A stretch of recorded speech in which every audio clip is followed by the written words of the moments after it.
Au début, quand on a commencé, on était dans la livraison de fruits et légumes. Donc, les gens commandaient et on faisait des livraisons de fruits et légumes. Mais avec le temps, on a compris que les gens ne comprenaient pas quoi faire avec leurs fruits, quoi faire avec leurs légumes.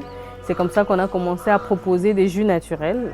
On a commencé à proposer de smoothies, de salades de fruits. En 2019, on a ouvert le premier bar à jus à Kinshasa. Donc, où les gens venaient, ils se servaient de jus naturel. Donc, c'était ça. Et après Covid, on était dans une difficulté d'avoir la clientèle. C'est comme ça qu'on était obligé de fermer le bar à jus.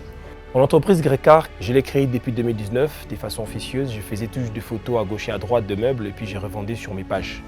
Après en 2019, j'ai été sélectionné à la Fondation Tony Elumelu comme étant porteur d'un projet entrepreneurial africain.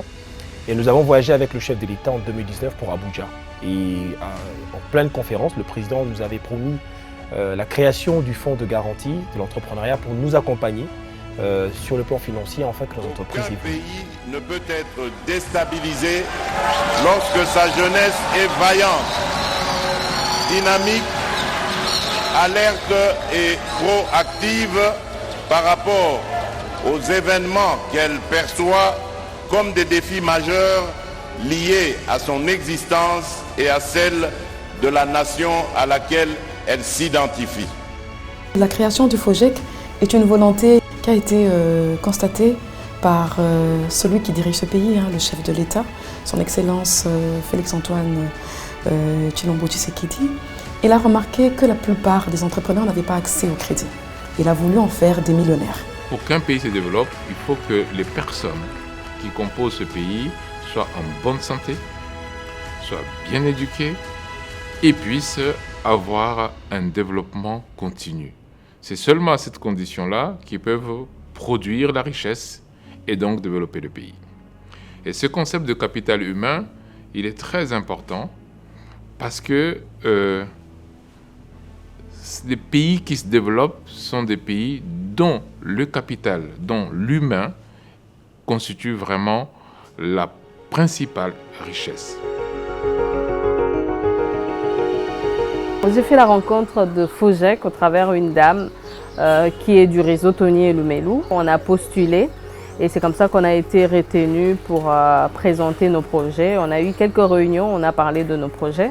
Alors du coup, c'est venu au moment où j'étais vraiment fatiguée parce qu'après Covid, j'avais arrêté les activités. Je crois que c'était en début 2022, je crois février 2022 qu'on avait arrêté les activités.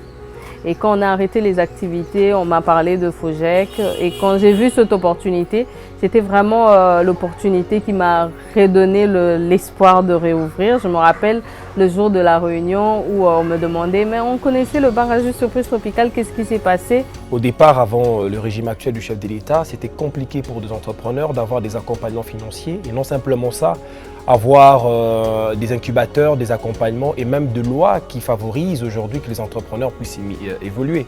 Aujourd'hui, avec le chef de l'État, nous voyons vraiment que son gouvernement, ils sont en train de mettre beaucoup d'actions concrètes pour permettre aux entrepreneurs. Moi, c'est pratiquement à partir de 2019, c'est l'arrivée du chef de l'État que mon entreprise a vraiment évolué et j'ai cet accompagnement financier, non simplement ça, des facilitations, des ouvertures, même des rencontres avec des autorités qui, au départ, étaient compliquées pour nous. Aujourd'hui, nous avons des facilités. Donc, c'est-à-dire qu'il y a une politique sérieuse du chef de l'État pour permettre à nous, et nous sommes contents et nous souhaitons qu'il continue dans ça. C'est que le capital humain, finalement, c'est l'ensemble des connaissances acquises tout au long de la vie, l'ensemble pour un développement, un bien-être social et ainsi de suite. Donc c'est ça, c'est ce stock de connaissances qui fait le capital humain. Nous sommes essentiellement appelés à faire de la garantie. Mais de la garantie, nous la faisons uniquement pour les Congolais. Le constat donné était que les Congolais n'avaient pas accès au crédit des banques.